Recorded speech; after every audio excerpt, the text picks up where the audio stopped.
हरे कृष्णा। दोस्तों, हमारे मन में अक्सर ये प्रश्न उठते रहते हैं कि भगवान ने हमारे साथ ऐसा क्यों किया।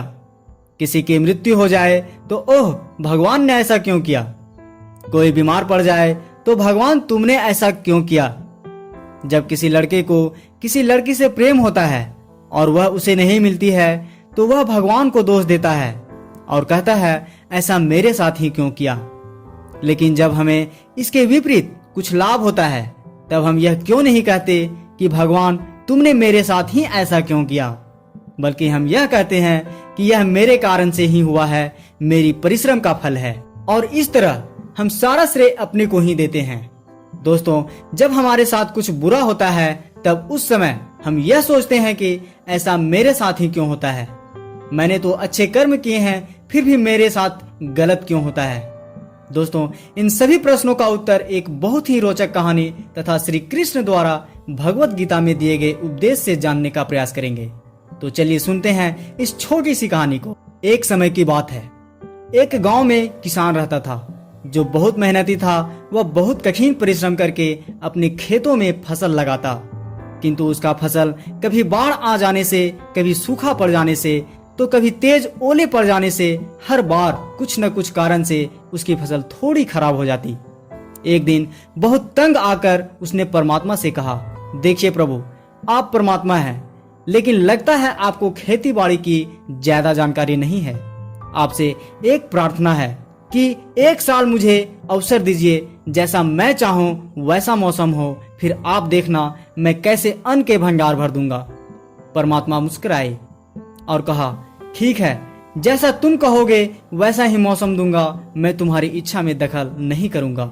किसान ने गेहूं की फसल बोई। जब धूप चाही तब धूप मिली, जब बारिश चाही तब बारिश मिली। तेज धूप, ओले, बाढ़ और आंधी तो उसने आने ही नहीं दिया। समय के साथ फसल बढ़ी।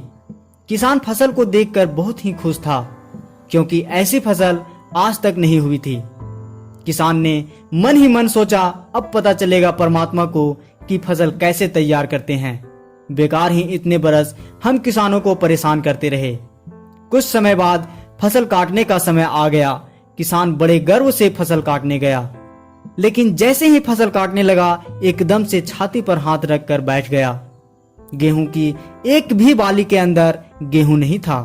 सारी बालियां अंदर से खाली थी, जिससे वह बहुत दुखी हो गया और परमात्मा से कहा, प्रभु ये क्या हुआ। तब परमात्मा बोले, ये तो होना ही था। तुमने पौधों को संघर्ष का जरा सा भी मौका नहीं दिया, न तेज धूप में उनको तपने दिया, न आंधी ओलों से जूझने दिया। उनको किसी प्रकार की चुनौती का एहसास जरा भी नहीं होने दिया। इसलिए सभी पौधे अंदर से खोखले रह गए। जब आंधी आती है, तेज बारिश होती है और ओले गिरते हैं, तब पौधा अपने बल से खड़ा रहता है। वह अपना अस्तित्व बचाने के लिए संघर्ष करता और इस संघर्ष से जो बल पैदा होता है वो ही इसे शक्ति देता है, ऊर्जा देता है और उसकी सक्रियता को उभारता है, जिससे फसल अच्छे से तैयार होता है। जैसे सोने को भी कुंदन बनने के लिए आग में तपने, हथौड़ी से पीटने, गलने जैसी चुनौतियों से गुजरना पड़ता है, तभी उसकी स्वर्णिम आभा उभरती है और उसे अनमोल बनाती है। यह थी कहानी। दोस्तों, हमारे साथ जो कुछ भी होता है उसके पीछे कुछ न कुछ कारण अवश्य होता है। भले ही हम उस समय इस बात को समझ नहीं पाते और हमें लगता है कि हम भगवान से ज्यादा समझदार हैं और भगवान को ही सलाह देने लगते हैं। बस मेरी शादी उस लड़की से करा दो और कुछ नहीं चाहिए। मेरी जॉब उस कंपनी में लगा दो, मेरी सैलरी हर महीने 50,000 हो। लेकिन दोस्तों, सच यही है कि हम जो कुछ भगवान से मांगते हैं और अगर वो मिल जाए तो भी हम दुखी ही रहते हैं और न मिले तो भी दुखी रहते हैं। जिसका कारण यही है कि क्या सही है और क्या गलत है हमें इसका पता नहीं होता है। और यही गलती अर्जुन ने भी की थी। वो भी भगवान श्री कृष्ण को ही सलाह देने लगे कि इस युद्ध में अपने ही संबंधियों का वध करने से ना तो मुझे कोई अच्छाई दिखती है और न ही मैं उससे किसी प्रकार की विजय, राज्य या सुख की इच्छा रखता हूँ। हम अपने ही संबंधियों का वध करके किस प्रकार सुखी रह सकते हैं।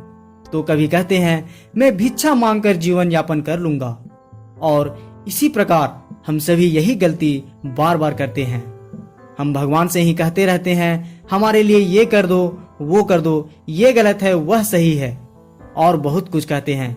हमें भगवान को सलाह नहीं देना है, बल्कि हमें भगवान के दिए उपदेशों का अनुसरण करना है।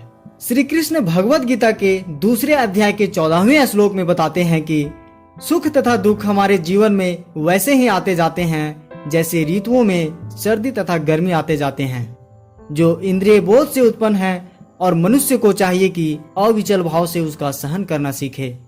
दोस्तों, जब हमारी कोई इच्छा पूरी नहीं होती है तो हमें दुखी नहीं होना चाहिए, बल्कि भगवान से यही प्रार्थना करना चाहिए कि आपकी जो इच्छा हो वो पूरी करें, क्योंकि हम गलत हो सकते हैं परंतु भगवान गलत नहीं हो सकते। तो दोस्तों, इस वीडियो को उन मित्रों तथा संबंधियों के साथ जरूर शेयर करें जिन्हें लगता है कि हमारे साथ ही विपत्ति क्यों आती है। साथ ही हमारे चैनल को सब्सक्राइब करें एवं वीडियो लाइक करके हमारा उत्साह बढ़ाएं, ताकि ऐसे ही ढेर सारे प्रेरक कहानियां आपके लिए ला सकूं। धन्यवाद। हरे कृष्णा।